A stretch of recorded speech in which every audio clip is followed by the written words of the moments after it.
All right, just a quick conversation about markers. First off, what is a marker?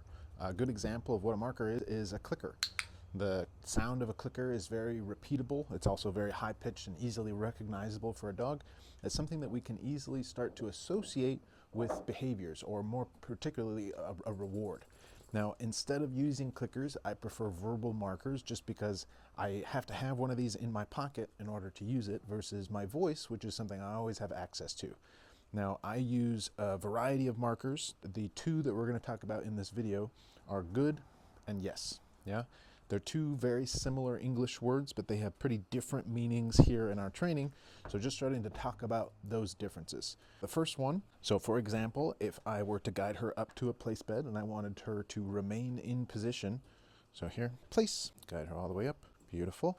I'm going to mark good, reach in my tree pouch and deliver that reward to right where she's at. This is telling her that she's doing a good job. I just want to keep seeing more of whatever it is that she's doing. Hey Paco, can you get out of the frame, please? Go. Versus my other marker, YES, which allows her out of that position.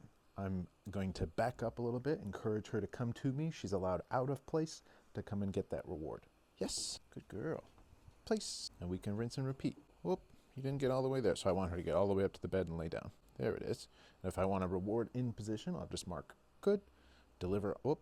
So there she lost it. Even breaking just like out of the down position, I'll withhold that reward. I want her to remain all the way there. Let me deliver it to directly where you're at. Especially with tiny dogs, that's normal for them to try and jump up and like meet you halfway. Good. So making sure that even on my delivery here, I'm going to be pretty strict with, I just want you to stay in that position and I'll reward you, good, in that down position. Good. There it is. Yeah. Yes. Which allows her all the way out. Good girl. Place. Excellent. Now the markers don't just apply around the place command. This is just a nice visual representation of how to use the markers. You can use these across all of the commands. So for example, with Paco sitting here, if I wanted to mark and reward that sit and I wanted him to stay in position, I would mark good and pay him in position. Yeah, good. So I can see that's something we need to work on with her, but that's not a big deal, especially in the beginning. Good. Yes, good girl. All right, all done.